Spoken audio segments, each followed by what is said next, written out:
Ok, então, boa tarde. Estamos aqui gravando a nossa atividade de preparação, né, do que será o quarto seminário Trabalho e Trabalhadores na América Latina e Caribe. Hoje a gente está promovendo o lançamento, né, do livro Dependência, Estado e Superexploração do Trabalho no século XXI, em um evento organizado pelo Grupo de Pesquisa sobre Trabalho, né, a partir da UNILA, a Universidade Federal da Integração Latino-Americana, né, que cedia, né, no caso, os eventos que dão origem a essa publicação, né? As duas primeiras edições do evento foram realizadas na própria UNILA, né, que fica na Tríplice Fronteira, em Foz do Iguaçu, primeiro em 2018 e o segundo em 2019. A terceira, né, edição do seminário foi realizada de forma online, né, em tempos de pandemia, com apoio da CAPES, da UniOeste, Universidade Estadual do Oeste do Paraná, e da UAN, né, Universidade Agostinho Neto, a partir de Luanda, Angola. Esse ano de 2021, a gente está realizando uma série de atividades de preparação, que será, então, o quarto seminário. E hoje, como eu já mencionei, a gente vai fazer uma atividade online. Infelizmente, a gente não conseguiu as condições necessárias para fazer ele em tempo real, mas a gente vai disponibilizar essa gravação imediatamente, né? Então, uma atividade online de lançamento do livro Dependência, Estado e Superexploração do Trabalho no século XXI, que é um livro que foi organizado por mim, Gil Félix, e que foi publicado em formato e-book, né? Um livro digital, pelo projeto editorial El Tiple, em outubro do ano passado. Esse livro, enfim, assim como os anteriores, que também foram editados pelo editorial El Tiple, estão disponíveis para acesso e download gratuitos, né, no site do projeto. Então, enfim, é um livro digital, virtual, mas, obviamente, vocês podem acessar, baixar e, quem quiser, imprimir para tê-lo também em versão impressa, né, de maneira livre e gratuita, disponibilizado na internet, na nossa página, que a gente vai colocar aí também junto com o próprio vídeo, tá? Bom, esse projeto editorial é um projeto solidário, né, de difusão científica internacional e de caráter internacionalista, né, voltado para a produção e difusão de livros digitais, né? O primeiro foi publicado no dia 1º de maio de 2019, né? Esse primeiro livro se chamava Superexplotação do Trabalho no Século XXI, com organização e prólogo feitos por mim, Gil Félix, e pela Juliana Guanais. O segundo livro, né, foi publicado no ano passado também, e se chama Capitalismo e Surdez, com organização feita por mim e pela Aline Lage, e vai ter uma atividade de lançamento online também nos próximos dias, cerca do nosso 1º de maio. E o terceiro livro é o que a gente vai tratar hoje, né? Dependência, Estado, Superexploração do Trabalho no século XXI, que é fruto de uma colaboração dos colegas do coletivo editorial Veredas, da UFAL, Federal de Alagoas, de Maceió, nos apoiaram, né, no ano passado. Eles avaliaram, aprovaram a nossa proposta e nos apoiaram com trabalhos de preparação editorial e gráfica, né, desse livro, inclusive a capa, toda a produção que vocês já tiveram acesso. A gente está difundido, ficou, enfim, na nossa opinião, um livro muito bonito e apresentável, né, nos nossos parâmetros. Esse livro, no caso, ele se difere dos anteriores, porque ele inaugura uma publicação a partir das contribuições dos nossos seminários, né, de colegas que participaram dos nossos seminários anteriormente, que foram convidados, né, deram, enfim, nas mesa redonda, nas palestras de abertura e finalização, né, e também de pesquisas, né, que foram apresentadas nos grupos de trabalho nesse último, e também de colaboradores, né, do nosso grupo de pesquisa, né, que, enfim, que desenvolvem suas pesquisas não só a partir da UNILA, mas também outras universidades do Brasil e também de fora, né, como é o caso aí a partir da UNAM, do México, da UAM de Angola, enfim, etc., e outros também. Bom, nas duas primeiras edições do evento não foi possível a gente publicar algo, né, mas agora a partir de 2021, a gente conseguiu convidar os colegas e também selecionar alguns dos trabalhos que foram apresentados, né, para publicação, a partir desse nosso terceiro seminário, que então, também teve como temática o título, que também dá título desse livro, né? Na apresentação, são contribuições variadas, e é um texto, obviamente, longo, não tanto quanto a gente gostaria, que seria ainda maior, se for as contribuições foram múltiplas, né, e muito volumosas, mas teve que fazer aqui alguns convites e uma seleção também de alguns trabalhos para compor, né? Então, na apresentação, eu mesmo descrevi, posso falar para vocês um pouco aqui de uma apresentação do livro que eu vou compartilhar para vocês.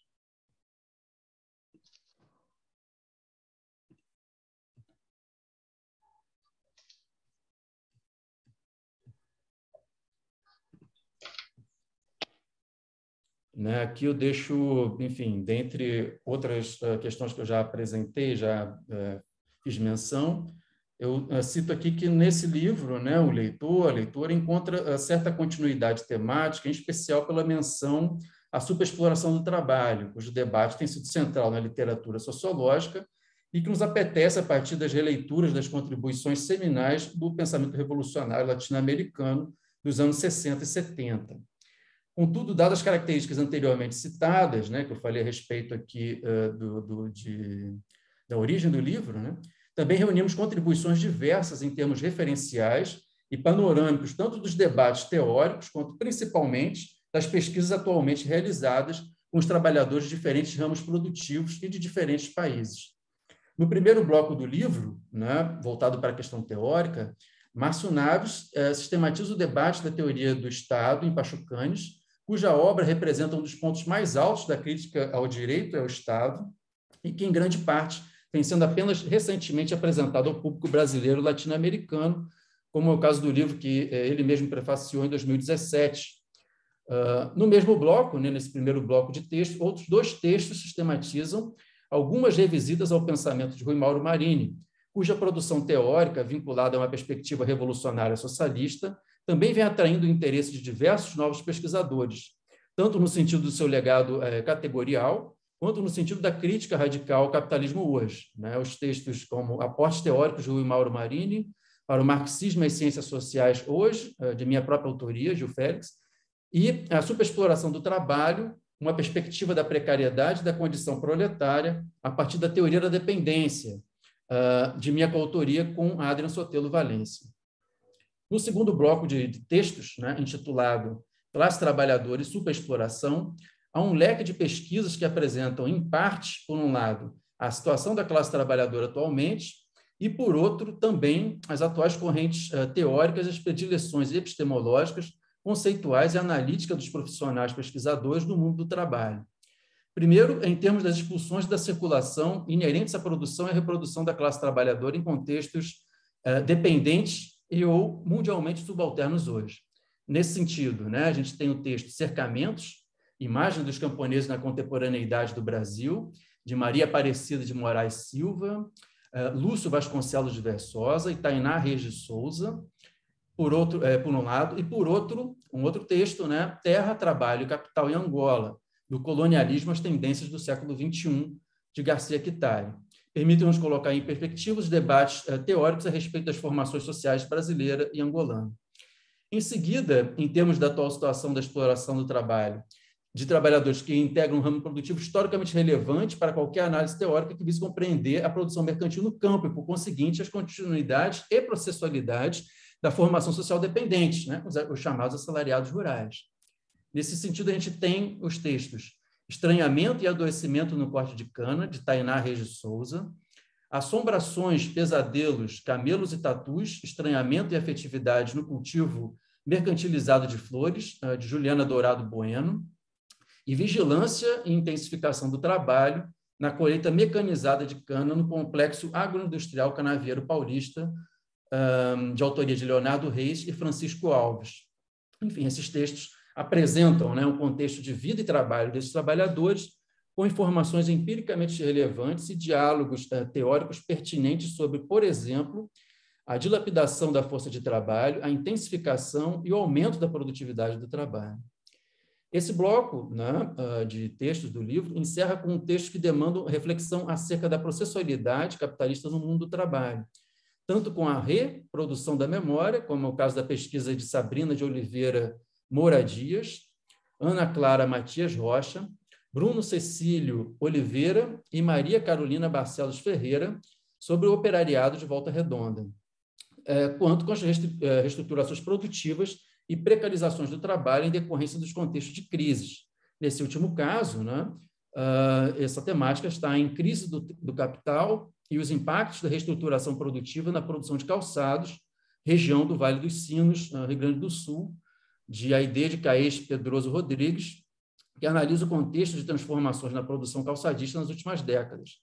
E o outro texto, de autoria de Pauliane Gonçalves Moraes, se chama O Avanço do Capital Privado na Educação Pública e a Precarização do Trabalho Docente em Tempos de Pandemia, apresenta considerações em curso sobre os impactos do capitalismo pandêmico dos últimos anos na exploração do trabalho docente, né? Esses últimos textos apresentados no nosso último seminário. Enfim, e eu sintetizo, né, e faço aqui, mais uma vez, a fala, né, desse texto de apresentação, que esse livro, junto à iniciativa que ele representa, seja debatido com rigor e de forma coletiva, franca e cordial, entre militantes, pesquisadores e cientistas sociais em geral, considerando aqui, portanto, um espaço de produção e circulação do conhecimento em que as contribuições do campo de pensamento crítico, radical e revolucionário não serão subtraídas do debate científico por motivos políticos, seja por conta das políticas das vertentes acadêmicas social-democratas, seja por conta das diversas vertentes liberais, ambas aberta ou capciosamente censurantes, né? Essa é a nossa apresentação e, obviamente, todo o conteúdo do livro eu os convido a quem nos assistir, né, a acompanhar. Hoje, né, a gente vai contar eu tenho aqui a felicidade de contar, né, a grande honra de contar com a presença dos professores Adrian Sotelo Valência, né, que nos conecta a partir da Universidade Nacional Autônoma de México, na Cidade do México, e da professora Sabrina de Oliveira Moura Dias, a partir da Universidade Federal Fluminense, né, de Volta Redonda, Rio de Janeiro. A gente também contaria com a presença da professora Juliana Dourado Bueno, professora da Unilab de Salvador, Bahia, mas, infelizmente, ela não pôde estar presente com a gente nesse exato instante. Então, enfim, os demais, a gente também reforço, né, de que as contribuições, a gente, na medida aí do possível, a gente vai também fazendo os nossos debates com os colegas, né? Então, nem de longe a gente espera terminar aqui a contribuição, né, de vocês, muito pelo contrário, a gente espera que esse seja um primeiro pontapé, assim como esse livro é o primeiro pontapé, né, das publicações que estão sendo apresentadas a partir do nosso seminário. Então, desde já agradeço muito a presença de vocês, professora Sabrina, Adrian. Passo a palavra, então, para o Adrian, tá certo? Se quiser já fazer as considerações, a gente fez aqui, né, uma organização do tempo, mas, por favor, fique à vontade. Adrian, muitas gracias. Eres tú. Gracias por estar aqui conosco. E passo, então, a palavra para ti. Bueno, muchas gracias y muy obrigado, ¿no? Não sei se é melhor que falara primeiro Sabrina. Não sei se você tem, porque eu o livro olhei, pero muito rápido, não he aprofundado os temas. E depois eu haré algum comentário adicional, nuclear, digamos, considero pertinente do livro, da pesquisa. Não sei se seria bom. Eu posso começar. Tudo tá bem, bom? Como vocês preferirem, sem problemas. Obrigado. Bom, então eu queria agradecer aí, né, agradecer ao Gil pelo convite, parabenizar pela iniciativa, pelo livro, pela reunião de trabalhos tão importantes assim, e por esse formato, né, que permite ampla divulgação, democratização desse conhecimento, tão indispensável mesmo atualmente, né, para poder munir a sociedade aí de informações, elementos, estudos científicos, de forma que a gente possa aí, né, criar uma consciência em torno daquilo que são os nossos direitos, aquilo que é necessário para a construção de uma sociedade aí minimamente mais justa. Bom, então, eu vou fazer aqui uma apresentação pequena, também não extensa, né, e não exaustiva, do capítulo com a qual contribuímos eu, Ana Clara, Bruno e Maria Carolina, intitulado Metalúrgicos em Luta, revisita a memória das greves e mobilizações em Volta Redonda. Né, eu queria agradecer à FAPERJ, esse foi um trabalho desenvolvido durante, né, pelo menos uns 3 a 4 anos com bolsa da FAPERJ, né? Então esses alunos atuaram enquanto bolsistas, né? À época como bolsistas, hoje todos eles na pós-graduação, e então eles atuaram também nesse projeto e na conformação desse texto, né? Queria agradecê-los também, não estão aqui hoje, mas indispensáveis para a produção desse texto. E agradecer também em nome deles, né, esse convite para participar do livro. Bom, a ideia nesse texto, na verdade, era, conectar presente e passado, né? Não só nesse texto, como nesse projeto. Né? A gente sempre pensa a memória como algo que está, digamos, destinado ao passado, né? A memória é sempre uma relação aparentemente estática, imutável com o passado. No entanto, a ideia desse texto era justamente pensar que a memória, que esse passado é constantemente revisitado, reinterpretado e revisto à luz do presente, né? Então, isso torna-se muito importante para pensar a classe operária, para pensar o movimento trabalhista, para pensar as greves dos anos 80, né? E refletir sobre isso a partir de um lugar que foi, digamos, um lugar, digamos, paradigmático da organização dessas grandes mobilizações coletivas, era um desafio importante, né? Porque quando a gente fala sobre classe, a gente fala sobre identidade, a gente fala sobre o forjamento de uma identidade que é construída a partir de uma memória, né? E quais são as bases dessa memória e como essa identidade permanece, como ela se perde, como ela se recria, é um objeto absolutamente importante, inclusive para a gente pensar os rumos do movimento sindical e da própria classe operária durante os anos 90 e nos anos 2000, né? O que, né? Como que ela se distancia ou como que ela se aproxima daquilo que são, né, os grandes movimentos dos anos 80.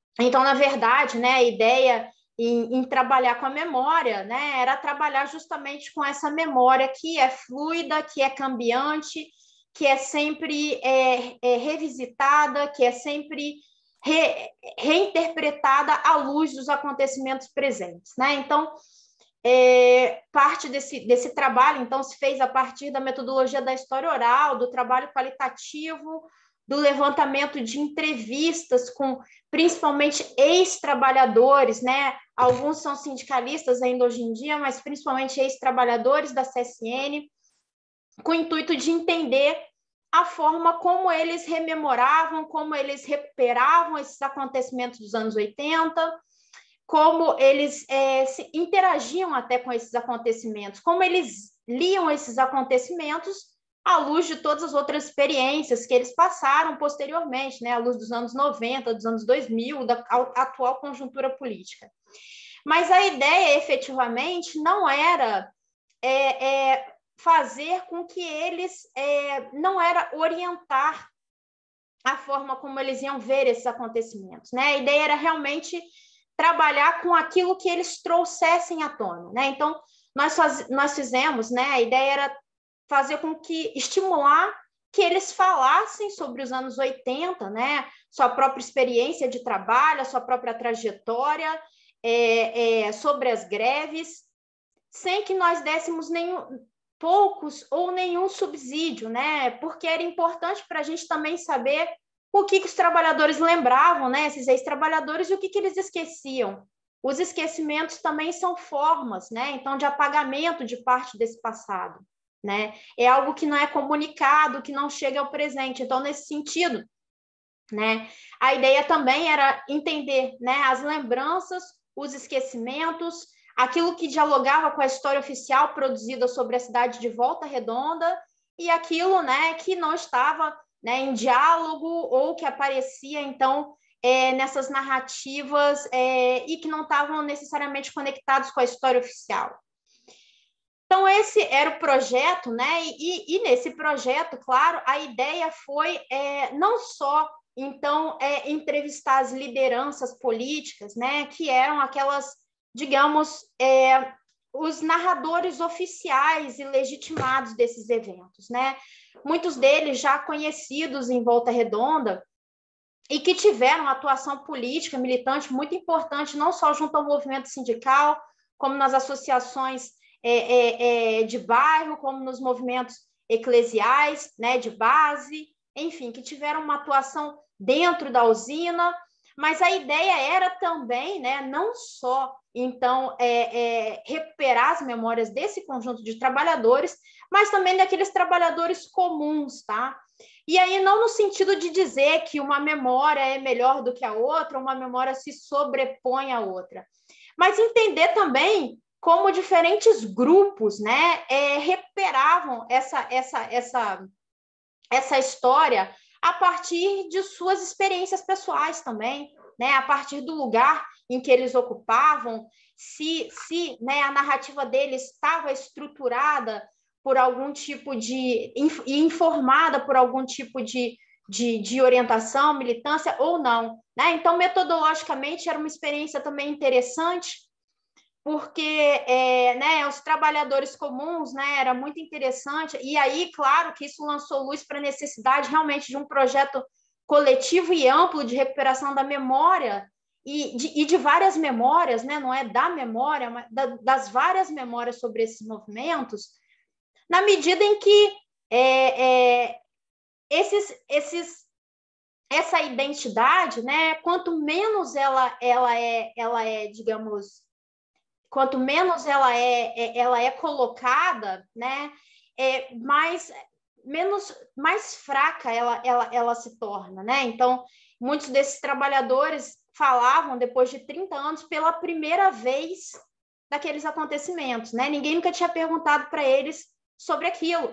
E em Volta Redonda, né, o grande estranhamento é que, apesar desse lugar ter sido espaço da construção de diferentes narrativas acadêmicas sobre as greves, sobre a construção da primeira grande usina integrada, né, sobre um projeto de desenvolvimento estado-novista, a gente não tem um museu, né? E eu queria até chamar a atenção para o projeto agora de criação do Museu do Trabalho e Direitos Humanos em Barra Mansa, né? É um projeto encabeçado pela UF, né, em parceria com a Prefeitura de Barra Mansa. É um projeto do Centro de Memória do Sul Fluminense, Genival Luiz da Silva, que tem como objetivo construir ali, então, esse espaço de memória que até hoje a cidade não tem e que se ressente muito de não ter, né? Então, durante as entrevistas, né, muitos desses trabalhadores, eles estranhavam, né, na verdade, falar depois de 30 anos sobre algo sobre o qual eles não tinham mais falado desde então. Então, essa era a ideia por detrás, então, desse trabalho, né, desse projeto. Aqui eu trago parte, não é a integralidade, assim, dos resultados desse trabalho, né,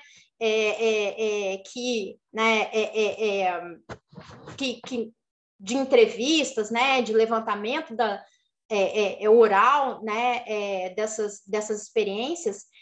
E, nesse sentido, né, como eu falei, um objeto importante para a gente era entender, então, a forma como a greve de 88, os acontecimentos relacionados a ela, eram organizados, selecionados, revisitados, né? Então, em princípio, né, é importante, né, então, como eu já havia dito anteriormente, dizer que Volta Redonda é uma cidade que ficou marcada, então, no imaginário nacional, tanto pela condição de construção, né, como uma cidade, né, uma cidade da indústria, né? Então, todo o projeto de concepção da cidade estava subordinado justamente à construção dessa indústria, da indústria siderúrgica, da indústria de base, né? A ideia de modernização das relações de trabalho, de construção do desenvolvimento nacional, tá? Então, né? Então ela é muito marcada por essa literatura que vai trabalhar as formas pelas quais os trabalhadores saem do campo, né? Ou de relações de trabalho aí absolutamente, digamos, à margem, né? De qualquer tipo de formalização, para uma indústria absolutamente moderna, no centro da ideia de desenvolvimento, inclusive de modernas relações de trabalho, de carteira assinada. Então, na verdade, Volta Redonda ela é consagrada aí, a partir da década de 40 como esse grande empreendimento do Estado Novo, né, em direção à modernização nacional a partir da indústria de base.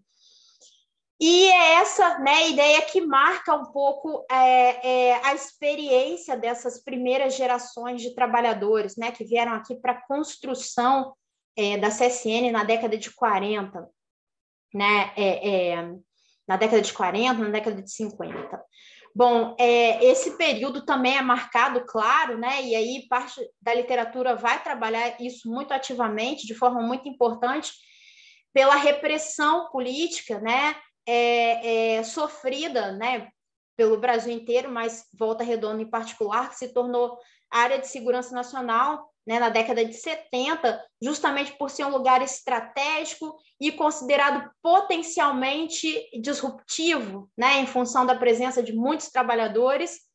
Então, a cidade sofreu, né, assim como, né, outros trabalhadores de outros lugares, aí, a repressão, o cerceamento das liberdades, né, das liberdades civis e políticas aí durante o período da ditadura militar. E isso se refletiu também nos anos 80, então tem uma literatura também muito extensa e muito importante sobre a história de Volta Redonda, tratando dos movimentos, né, da década de 80, então, né, no bojo do novo sindicalismo, a emergência aí de um sindicato ativo, de um sindicato de combate, de um sindicalismo que se pauta na mobilização coletiva, nas greves, como forma, né, como forma de luta, como principal forma de luta. Então, nos anos 80, a gente vai ter em Volta Redonda aí, acho que talvez depois do ABC paulista, né, Volta Redonda apareça aí como uma cidade importante no sentido da organização, da extensão das greves, do número de trabalhadores envolvidos nas greves, do número de greves realizados, né? A gente teve por diferentes anos, durante a década de 80, greves ou paralisações, começando em 84, em 1984, né? E a gente teve também, a cidade também se tornou, digamos, objeto de muita atenção nos anos 80, né? Por conta da dura repressão às greves, que levou em 1988 à morte, né, de 3 trabalhadores durante a greve de 88, uma invasão do exército, então, que levou à morte de 3 trabalhadores, então, que também, né, estão aí muito fortemente tanto firmadas na memória coletiva local dos habitantes da cidade, dos trabalhadores, como também aí na literatura sobre as greves dos anos 80. Bom, então, ao fazer as entrevistas, né, no projeto, era muito interessante, como eu já tinha destacado anteriormente, que, claro, né, os trabalhadores que tinham tido algum tipo de experiência política, de militância, que tinham se engajado à época desses eventos ou depois em algum tipo, né, de organização política, eles tinham uma forma de narrar os acontecimentos que era mais cadenciada, ela era mais organizada, muitas vezes ela dialogava diretamente com a história oficial, se não, elas foram produtoras da história oficial, né? Então, é uma narrativa... E muitas vezes, né, não era a primeira vez que esses entrevistados eles organizavam essa narrativa. Por outro lado, né, os outros metalúrgicos, digamos, entrevistados, que não tinham, então, que participaram daqueles eventos ativamente, mas que não tinham tido nenhuma inserção em nenhum outro tipo de organização, né, como as organizações de bairro, né, ou as comunidades eclesiais, ou o sindicato, né, ou as CIPAs, eles tinham uma forma diferente de narrar esses acontecimentos, né, que era mais recortada por idas e vindas, por um certo processo de mistura entre diferentes eventos, com uma certa também dificuldade, por exemplo, de organizar marcos históricos, né? Isso era muito interessante, né? Teve um caso, por exemplo, muito interessante, mais de uma vez, na verdade, né, de trabalhadores que achavam que em 1988 a gente ainda estava na ditadura militar, né? Mas a ideia é que a repressão e a violência, como ela se estendeu no tempo, ela criou essa dimensão de que aquela experiência estava vinculada ainda a um período, né? Então, da vigência, então, dos governos militares. Então, isso cria formas, então, de percepção da memória, né? De resgatar a memória a partir, né? Não necessariamente dos marcos oficiais, mas dessas experiências de violência, né? Bom, então, a ideia era trabalhar o fato de que, embora esses trabalhadores eles fizessem parte de uma mesma geração, né? E essa geração é uma geração que vem depois da geração, digamos, dos construtores, né? A maior parte dos nossos entrevistados, o pai trabalhou na CSN, ou se não trabalhou, né? Tinha o desejo de trabalhar na CSN, veio com o intuito de trabalhar na indústria. Então, da mesma forma que esses entrevistados, eles faziam parte de uma mesma conexão geracional, no sentido de que eles tiveram experiências semelhantes, de que eles participaram de acontecimentos históricos, dos mesmos acontecimentos históricos, de que eles, né, digamos, compartilhavam uma mesma experiência de fazer parte da fábrica. Esses grupos, no entanto, apresentavam formas diferentes de selecionar, organizar ou entender a sua própria participação dentro desses processos, né? E aí, voltando novamente, para ficar bem claro, a ideia não é buscar uma história autêntica ou verdadeira, mas entender as formas como os diferentes grupos eles formam essa memória, né? E como a história também é formada a partir dessa memória desses diferentes grupos, né?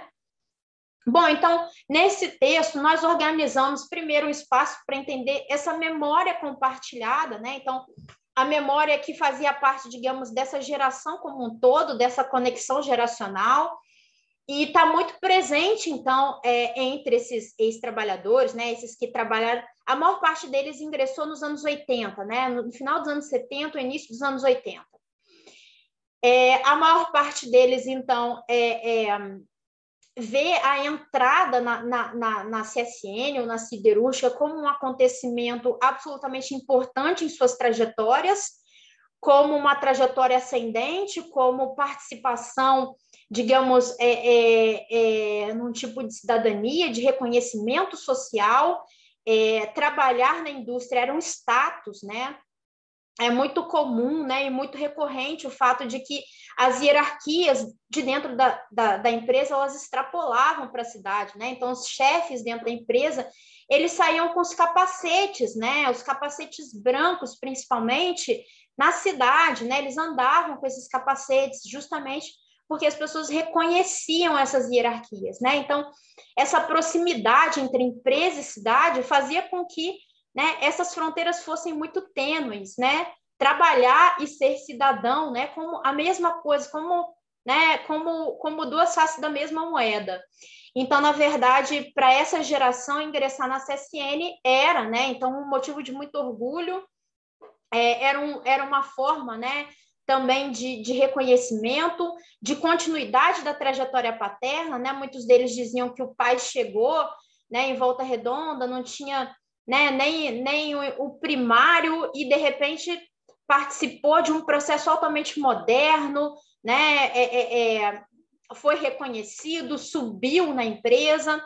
Então, eles têm, principalmente, né, eles compartilham uma visão muito, digamos, positiva, principalmente da atuação da empresa dentro da geração dos pais, né? quando eles recuperam a geração dos pais. Então, em termos de reconhecimento social, em termos digamos, participação, né? A CSN é vista como uma mãe, né? Apesar aí, é claro, né, que a década de 70 e 80 foram décadas de grande arroxo, né? Em função, né, de inflação, enfim, de vários processos inflacionários, de perdas salariais, mas ainda assim, né, era um lugar do reconhecimento, do trabalho formal, de direitos e garantias que né, na verdade, dentro desse universo, eram muito importantes, né? Não só desse universo, do Brasil como um todo, né? Então, toda vez que eles recuperavam essa trajetória paterna, alguma coisa em comum, né? Era essa ideia, né, de que a CSN era uma mãe. E aí, não só dentro da perspectiva de que eles viam essa relação assim no início, né? Mas de que a geração dos pais via a CSN como uma mãe, né? Então, recuperando um pouco, uma memória, de certa forma, herdada, né? Que eles herdam. Então, né, para essa geração, digamos, que participou das greves nos anos 80, ela está ali no limiar, né? Há uma certa ruptura ali nos anos 80, no sentido de se perceber enquanto uma geração de transformação, de mudança intensa, né? Então, que a empresa começa a se retirar, né? Então, ela começa a se retirar de várias formas, né? E a mais importante delas na década de 90 é a privatização da empresa, tá? Em 1993. Então, isso cria uma ideia de ruptura abrupta com essa ideia um pouco que é trazida anteriormente, né? Que é um pouco herdada, que é um pouco percebida como empresa mãe, né? Dos anos 70, dos anos 80. Então, né, essa sensação de pertencimento, né, ela tem um certo de pertencimento, né, de pertencer à empresa, de identidade com a empresa, de identidade com o trabalho, da máquina me pertence, ela é, digamos, a partir dos anos 90, né, ela é arrefecida, ela é diminuída em função mesmo dos anos 80, dos anos 90, ela é diminuída em função mesmo dos acontecimentos relacionados à greve e à privatização na década de 90. Então, isso é perceptível também na fala dessa geração, que a gente entende também aqui como uma geração na encruzilhada, então, dessa experiência herdada e dessa experiência das greves e da própria privatização nos anos 90. E aí, né, finalmente, não vou me estender muito mais, né, até um convite para que vocês leiam o texto. Essa geração, então, ela vai, no entanto, né, perceber esses eventos de uma forma um tanto diferentes, né? Não só na forma de organizar a sequência desses eventos, né? Como a própria de explicar a causa desses eventos, né? Então, enquanto as lideranças, né, e os trabalhadores que participaram de movimentos, eles têm uma percepção dessas greves na década de 80 como greves políticas, né, relacionada à ideia de fazer valer a Constituição de 88, o turno, né, a jornada de 6 horas de trabalho para trabalhadores em turno ininterrupto, a recontratação dos trabalhadores que foram demitidos nas greves anteriores, os trabalhadores, no entanto, que não fazem parte de movimentos, né, que participaram das greves à época, mas que não, né, militaram à época ou posteriormente em outros movimentos políticos ou sociais, eles têm uma ideia de que, né, essas greves, elas tinham eles não guardam muito bem as motivações, falam genericamente de salários, melhoria de salários, né, melhoria da condição e principalmente recuperam a ideia de segurança no trabalho, né, a ideia, principalmente essa identidade vinculada ao ofício siderúrgico como um risco iminente, né, de morte, ela é retomada como um elemento causal importante para a explicação da greve dos anos 80, né, a segurança no trabalho, né. Então, dentro dessa perspectiva, são esses motivos mais imediatos, é a segurança no trabalho, é uma ideia difusa de salário, né? Porque ao mesmo tempo que eles dizem que trabalhar na empresa era bom, né? Eles dizem que as greves dos anos 80 elas buscavam melhorar os salários, né? E a condição dos trabalhadores. De uma forma geral, as greves são vistas como justas, né? Por todos os trabalhadores, né? E é interessante a forma como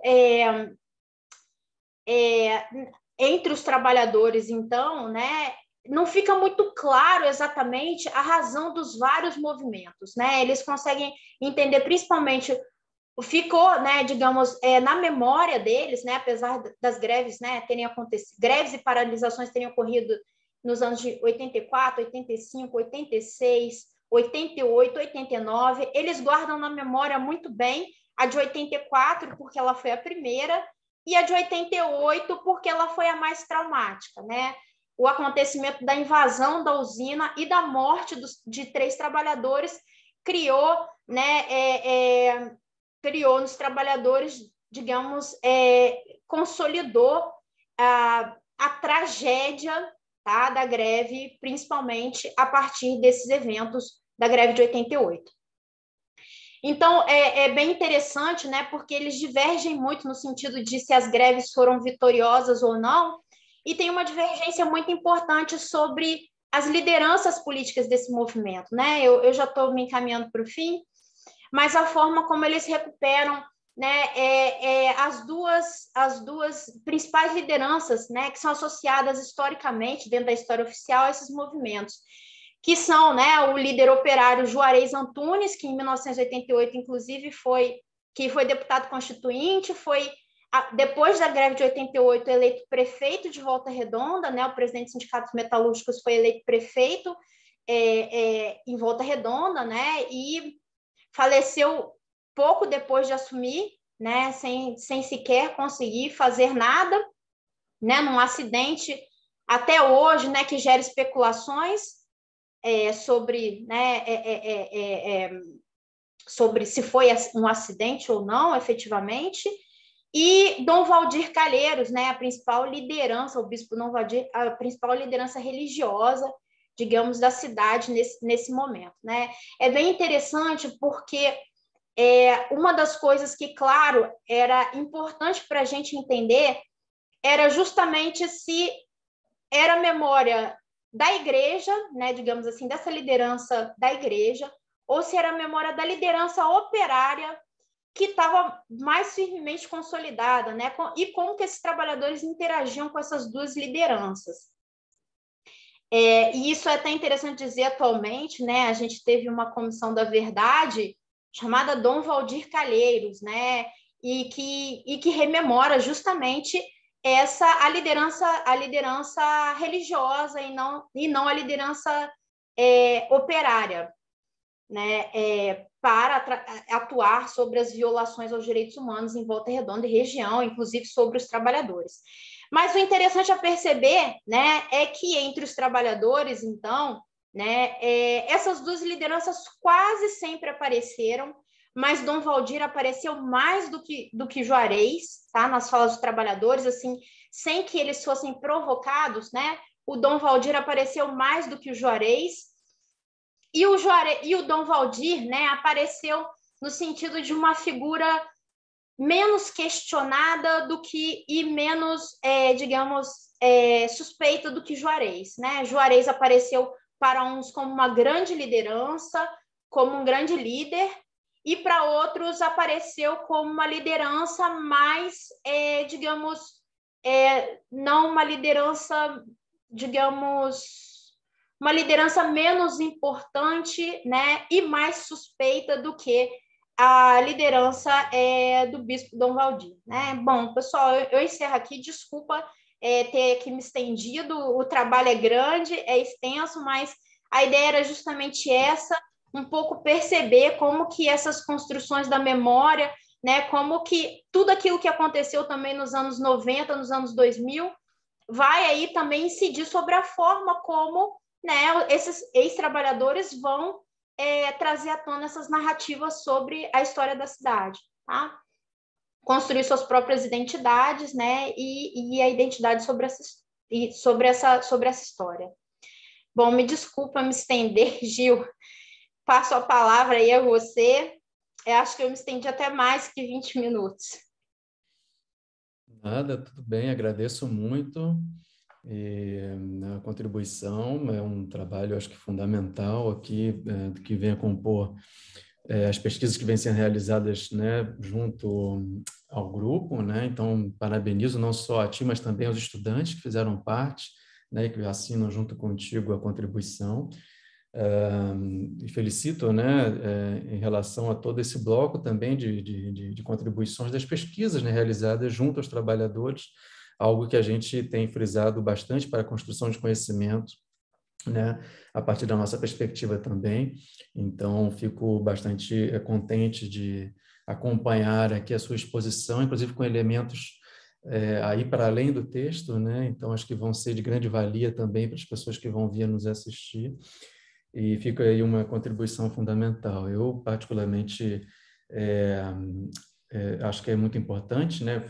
Enfim, simbólico, né? Toda a questão que vocês já abordaram, Volta Redonda e a questão da resistência de massas e de classe, né? A ditadura, né? Enfim, bastante recuperado toda essa discussão. E eu, enfim, me lembro aqui também de outros episódios que talvez se possam desdobrar, e a gente tem que pensar também, né, tanto para trás quanto para frente disso, né, acho que foi muito feliz a sua colocação.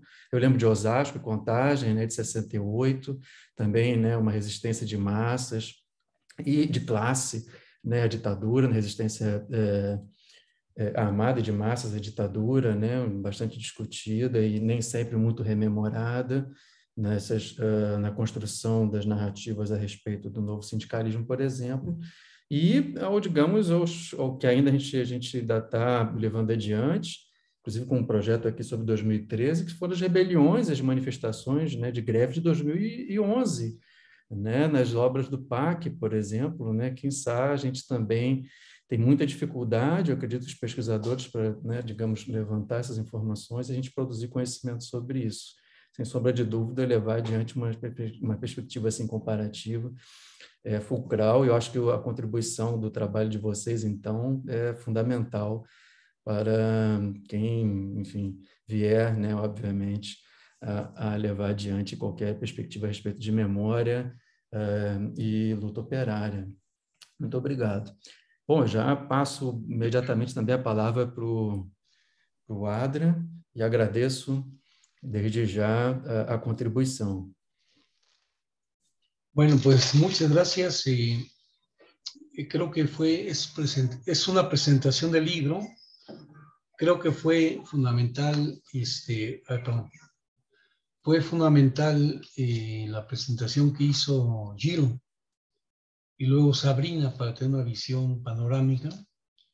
Sobre todo, que es una presentación del libro y tal vez mucha gente no haya leído el libro o a lo mejor algún capítulo. Entonces, la idea, creo yo, es motivar a la lectura de un texto, en este caso, producto de investigación de un seminario y ahora con una difusión en forma de un libro.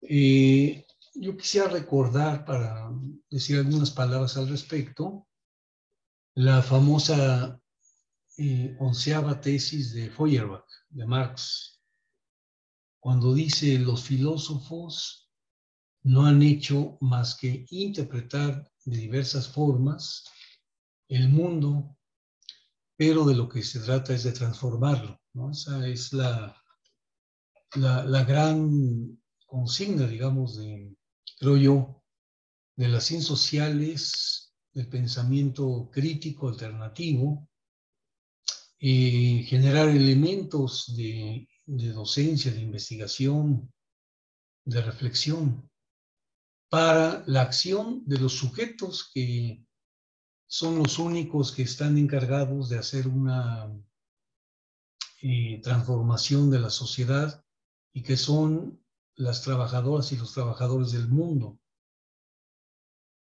Yo creo que es muy importante que este libro tenga como título, o al menos así se articuló el título, Dependencia, Estado y Superexplotación de la Fuerza de Trabajo, puesto que el sujeto que permea, yo vi todos los análisis de los ensayos del libro, es justamente la clase trabajadora, el sujeto trabajador que otras corrientes del pensamiento han descartado, han desechado al licho de la historia, ¿no?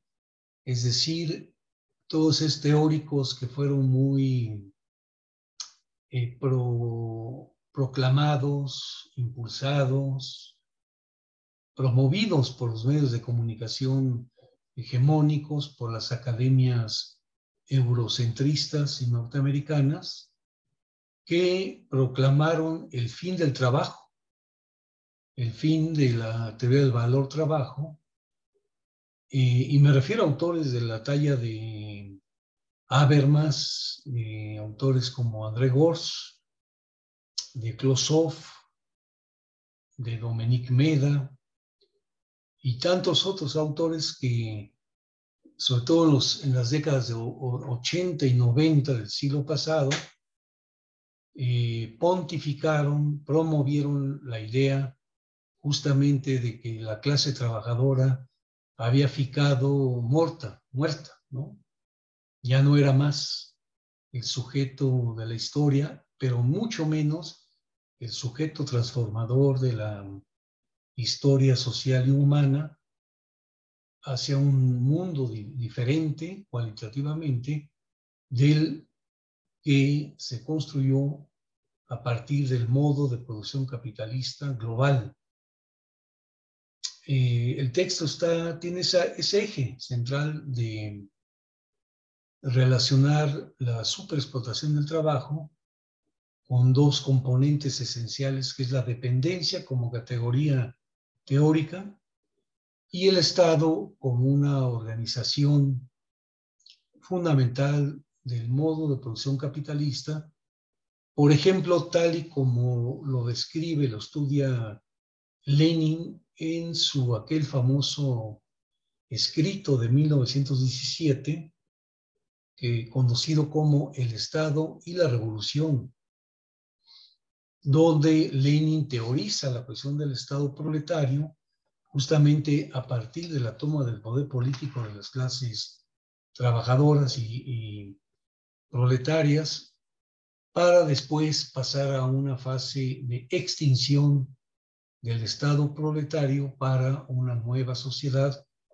que en el texto Lenin llama socialismo, algo completamente distinto al capitalismo, digamos, el cual hoy sigue siendo la formación económico-social dominante en el planeta. Este es un punto, yo creo que es importante, más que comentar cada artículo, hacer alguna reflexión respecto a las tesis que permean el texto y que consisten primero en considerar que la categoría superexplotación del trabajo, teorizada por autores fundamentales como Rui Mauro Marini en Dialéctica de la Dependencia, fundamentalmente son categorías de totalidad dialéctica, o sea, no son categorías que existan en sí mismas, sino que justamente funcionan, operan en base a las relaciones de clase y las relaciones de dominación que implica el Estado capitalista, pero que en los países como los nuestros, me refiero a Brasil, Argentina, México, Colombia, los de América Latina y el Caribe, son estados profundamente dependientes de los procesos globales de dominación auspiciados por la existencia de una relación que establece el capitalismo imperialista dominante, o que algunos se llaman hegemónico. Yo creo que es importante constatar, por ejemplo, que la categoría superexplotación del trabajo fue un concepto conocido por el mismo Marx. Hay que recordar simplemente que en el volumen 3 del Capital, cuando Marx estudia las causas que contrarrestan, que impiden la caída de la tasa de ganancia o tasa de lucro, ¿no? Entre otras, como por ejemplo la extensión del crédito, por ejemplo la desvalorización del capital constante, o sea, de la maquinaria, de los instrumentos de trabajo, el aumento del comercio exterior. Marx Marx indica el pago del salario por debajo de su valor, es decir, por lo que este no pago de una parte alícuota del salario obrero se convierte en una fuente adicional del proceso de acumulación de capital a favor de los empresarios, a favor del capital justamente. Pero la pregunta es, ¿por qué Marx no analiza ese proceso en el Capital de manera sistemática? Bueno, por una razón. En todo el Capital, desde el tomo 1 del primer capítulo, sobre la mercancía a mercadoría, ¿no?, que es el capítulo 1 del primer tomo, volumen, Marx establece como premisa metodológica considerar que el valor de toda mercancía, incluso la fuerza del trabajo, es igual al precio. Es decir, valor, precio, salario. El salario es la expresión metamorfoseada del valor, es el precio que se paga la fuerza de trabajo cuando se considera que hay un equivalente. Porque a Marx le interesaba demostrar que a más-valía o la plusvalía es un resultado del proceso de explotación físico, psíquico de la clase obrera dentro de la esfera del proceso de trabajo y de producción de mercancías. No es un proceso, como dicen los economistas neoclásicos, que derive en la esfera del mercado o de la circulación del capital, de donde supuestamente, por una diferencia entre valor y precio, surgiría a más-valía, la plusvalía. No, sino que ésta se crea en el proceso mismo de explotación sistemática del trabajo por el capital en la esfera de la producción. Bueno, ¿qué tiene que ver esto con lo que estamos planteando? Que Marini, el gran aporte de Marini, creo yo, consiste en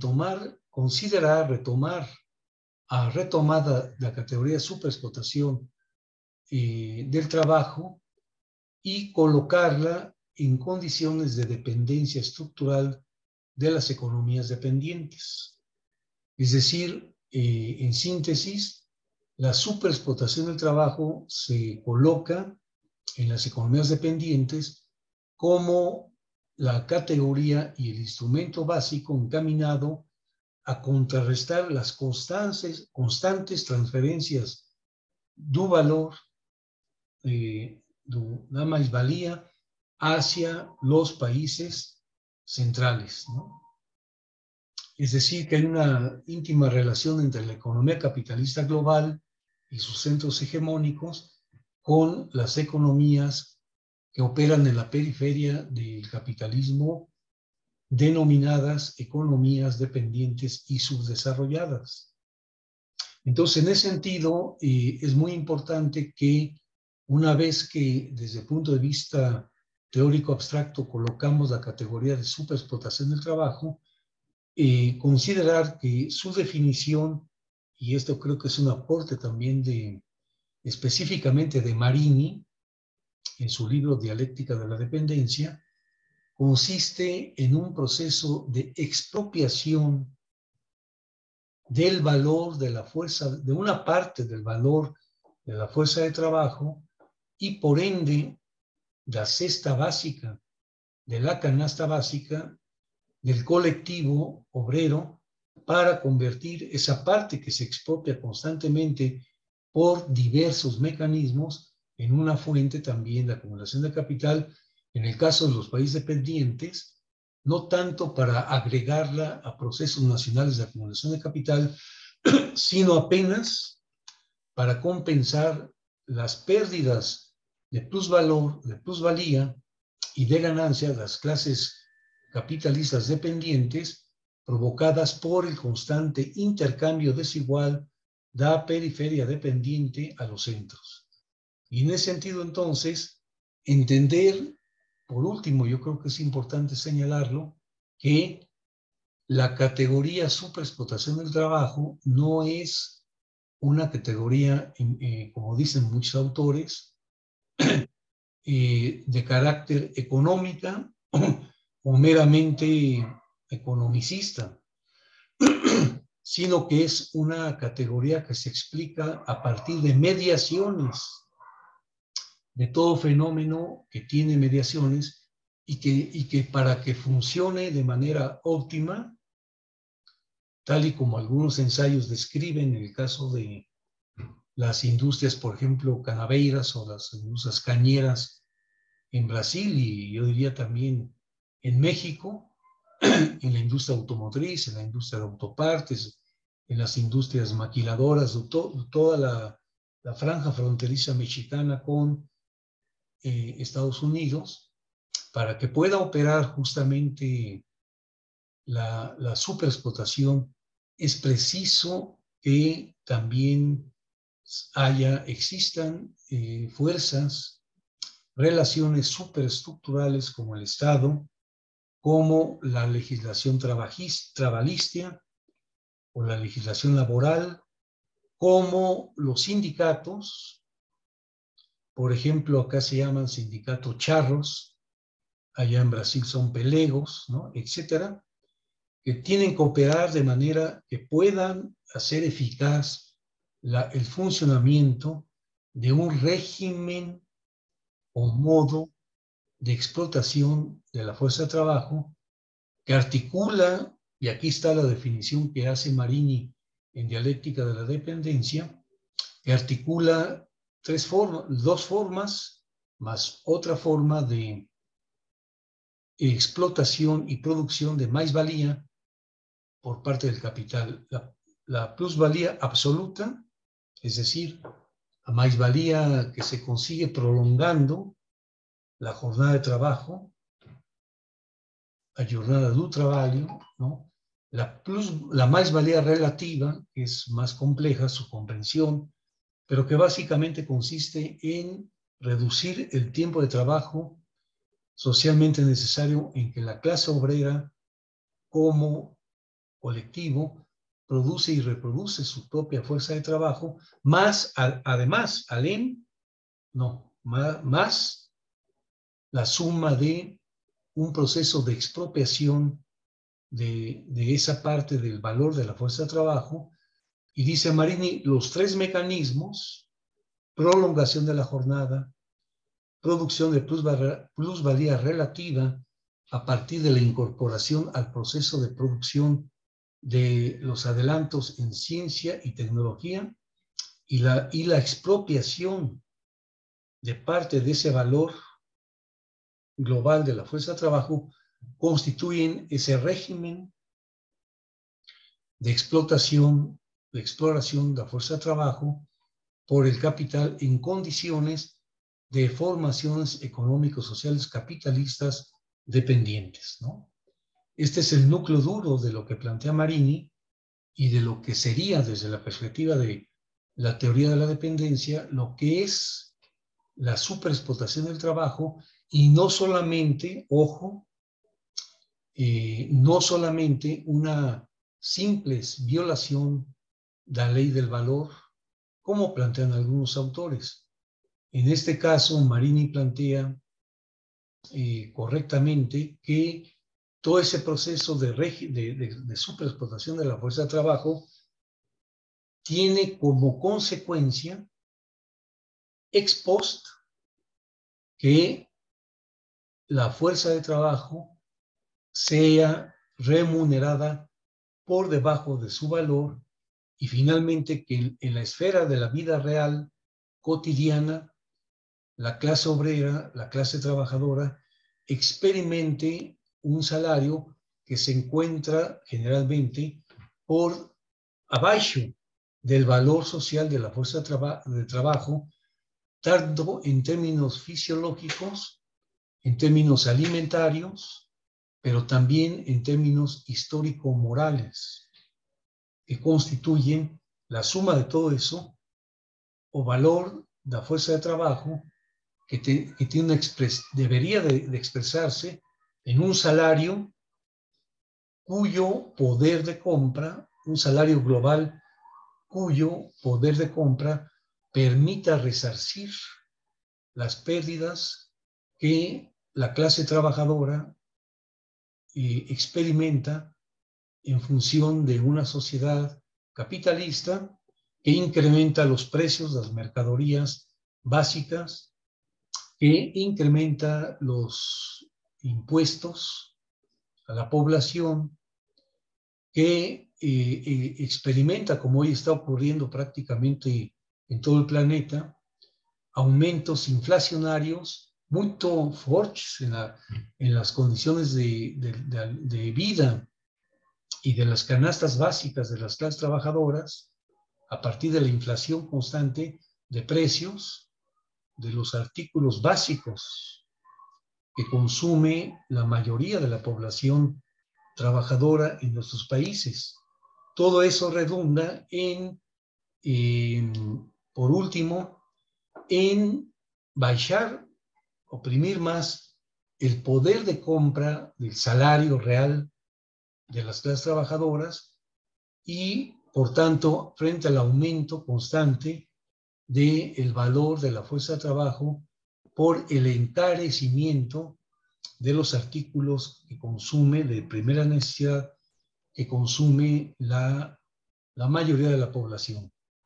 Esto sería como un primer punto a considerar. El otro es la cuestión actual, que incluso en el artículo que está en el libro, escrito por mí, por el compañero Gil Félix, allí planteamos también el tema de la extensión de la superexplotación del trabajo, incluso a los propios países del capitalismo avanzado, Estados Unidos, Japón, Alemania, Europa, etcétera, y que tanto en pandemia como ahora por el estallido de la crisis y la guerra en Ucrania, se está extendiendo cada vez más afectando la superexplotación, es decir, el proceso de precarización del trabajo y de informalización del mismo como formas que asume en Europa,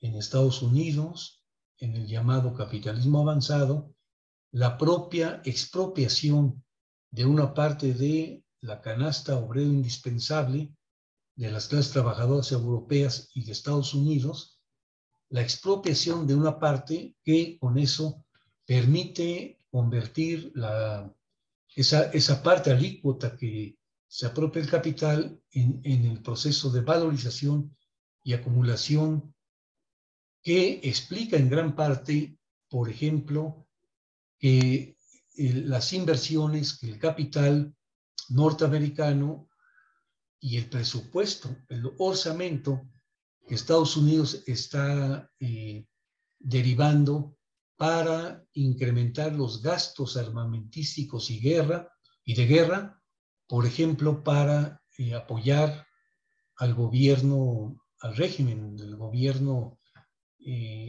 fascista de Ucrania, en su enfrentamiento contra la Federación Rusa.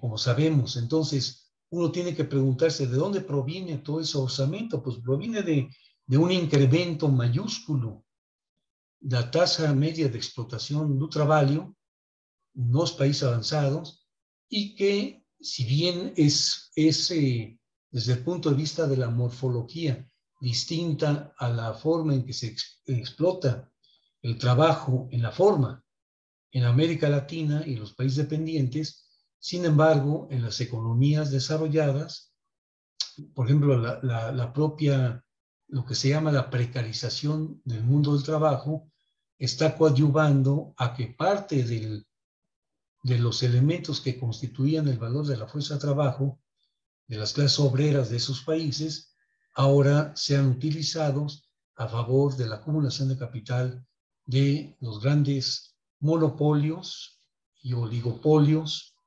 transnacionales de los países desarrollados, ¿no? Entonces, esta es como una nueva forma que está asumiendo la superexplotación, ya no solamente operativa en los países dependientes, sino constituyente en los países dependientes, sino operativa en su radio de acción hacia las economías denominadas avanzadas. Yo creo que esto es como lo más importante a destacar en los seminarios anteriores, pero también de alguna manera en algunos de los ensayos o artículos de investigación que son parte de este interesante libro, y yo celebro que se esté difundiendo, sobre todo por medios virtuales, en forma de PDF, pero creo que es la forma más ahora versátil, más fácil para difundir el conocimiento científico, crítico, que, como yo decía, permita, y ese es el objetivo, yo creo, de un trabajo de difusión, tanto del libro como esta presentación que estamos haciendo por medios virtuales, difundir el conocimiento para entregar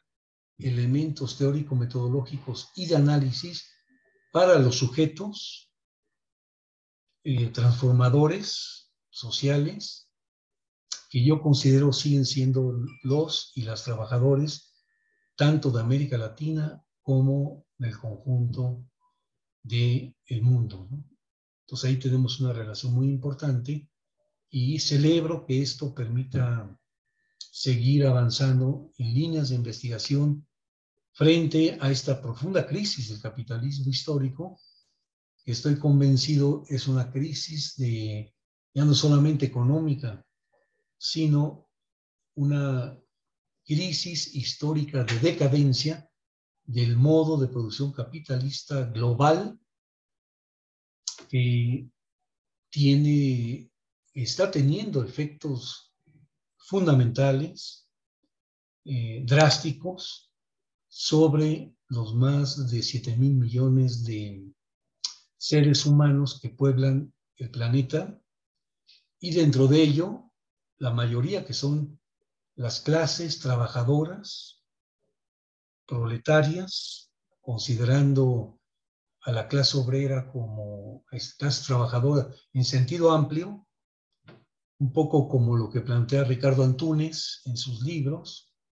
La clase que vive de la venta de su fuerza de trabajo es hoy mayor que hace 10, 20 o 50 años, ¿no? Creo que ese es el proceso que estamos reivindicando, y serán este sujeto histórico el que tendrá que decidir si interactúa para generar nuevas formas, no solamente de trabajo, ¿no?, sino de vida, de cultura, de relación con la naturaleza, o si definitivamente perecemos en la profunda crisis, en la fase que estamos viviendo, que es una fase mortífera de barbarie civilizacional que se está librando hoy en día, desgraciadamente, desafortunadamente, en torno a esto que se llama la guerra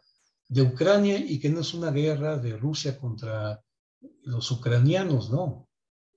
Es una guerra de dos fuerzas macro históricas que se están enfrentando, ¿no? Las fuerzas del unilateralismo imperialista norteamericano y las nuevas fuerzas de un mundo más multipolar, policéntrico, que definitivamente se está imponiendo, pero que está hoy una pugna que desgraciadamente no sabemos hacia dónde se va a desarrollar, ¿no? ¿Qué es lo que va a producir? Pero creo que aquí las clases trabajadoras de todo el planeta, que son las mayorías, junto con los campesinos, los estudiantes y otras categorías sociales, son las únicas que podrán plantear realmente una alternativa frente a esa contienda que al parecer no tiene perspectivas de un futuro, por lo menos, más halagüeño para las mayorías de la humanidad, ¿no? Entonces yo diría esto como reflexión. Gracias.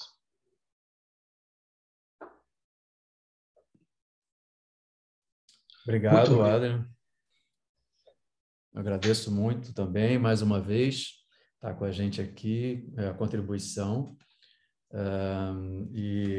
Enfim, também faço votos de que o convite, né, a essas abordagens que no campo da política acadêmica e da divisão do conhecimento científico, né, que foi feita historicamente dentro das universidades na sociedade moderna burguesa, foi se separando, né, se especializando, e necessariamente isso obviamente não reflete a realidade, como as próprias referências, né, que são utilizadas por todos nós, já deixo isso claro desde o primeiro momento que a gente se dedica a ciências sociais.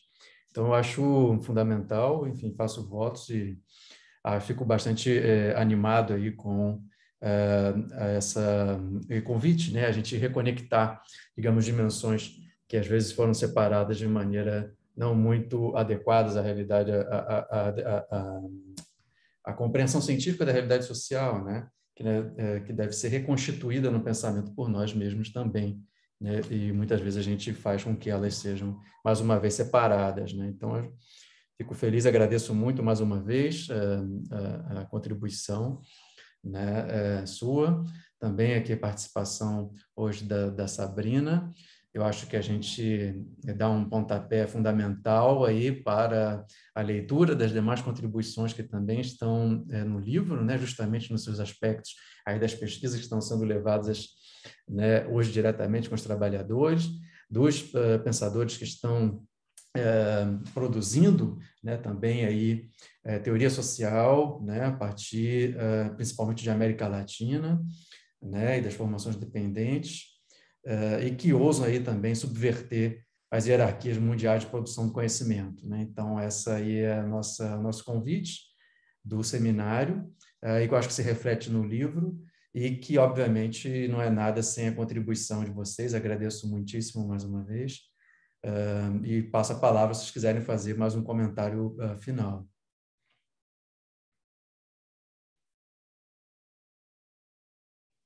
Só agradecer a oportunidade novamente, Gil, parabenizar o professor Adrian e também pelo trabalho, né? E me colocar aí à disposição para outros eventos, né? Outra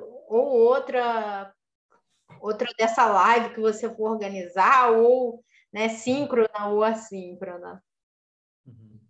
Tá joia, obrigado. Pues muito obrigado.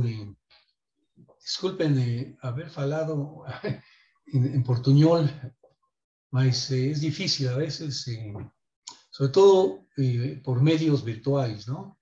Pero agradezco también el convite, la invitación a este evento, que yo creo que más allá de ser una presentación de un texto importante, como reveló, por ejemplo, la exposición que hizo Sabrina respecto al artículo, esto de Volta Redonda, la memoria, etcétera, todo eso tiene que ver con lo que estamos comentando. Yo creo que tiene encaminado sobre todo a fortalecer el conocimiento, a crear conocimiento social, científico.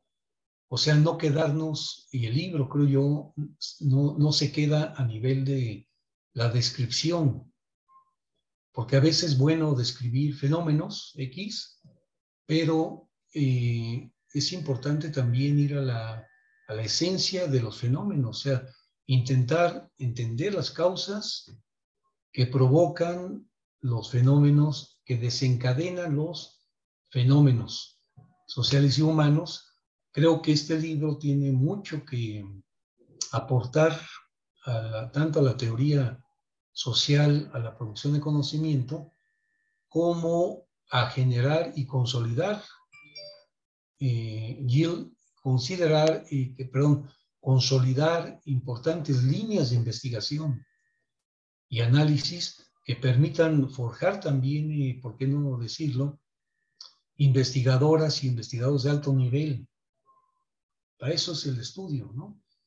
Pero que sean pensadoras y pensadores que estén encaminados a pensar los procesos y las tendencias globales en términos críticos, en términos trascendentes, y no como la ciencia oficial, conservadora, simplemente describir los fenómenos, ¿no? Recuerdo rápidamente cómo dice Marx en aquel libro de La miseria de la filosofía, crítica a la filosofía de Proudhon. Dice Marx, los filósofos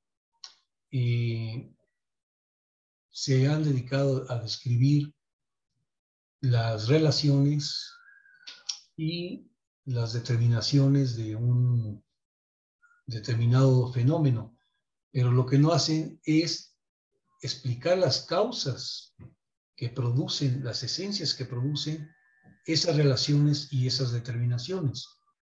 Según Marx, ahí comienza el conocimiento científico, o sea, desplazarse de la esfera de la apariencia, o lo que llama Karel Kosik, el checoslovaco, la esfera de la pseudo-concreción a la esfera de las esencias, ¿no? Y luego conectar ambas. Es un poco lo que yo decía. La superexplotación no puede ser solamente descripta o descriptiva. Tiene que ser también explicada en su génesis histórica, epistemológica, metodológica, para que tenga una significación. Entonces yo creo que el libro cumple, o sea, se inscribe en este esfuerzo y ojalá, según entendí, para el año que entra, en 2023, habría una cuarta jornada de este evento, ¿no? Es así. Si es así, bueno, yo lo celebro. Espero que ya estemos en mejores condiciones post-pandémicas para poder asistir y movilizarse, ¿no? O tal vez, si no, bajo una forma híbrida como esta, articulando la presencialidad con la virtualidad, pero en fin, creo que qué bueno que exista todavía estas iniciativas, sobre todo de difusión, que es importante difundir el conocimiento científico, ¿no? Gracias. Agradeço muito e, de fato, essa é a nossa intenção com a publicação de um livro, né, de difusão científica. Então, eu acho que a gente dá um pontapé aqui e faz, de fato, mais uma vez, um bom convite para a leitura. Agradeço muito pela tarde excelente que vocês nos proporcionaram e até a próxima. Muito obrigado, ficamos em contato. Tchau, tchau, Sabrina. Muito gusto. Tchau, tchau. Tchau, tchau. Adri. Tchau.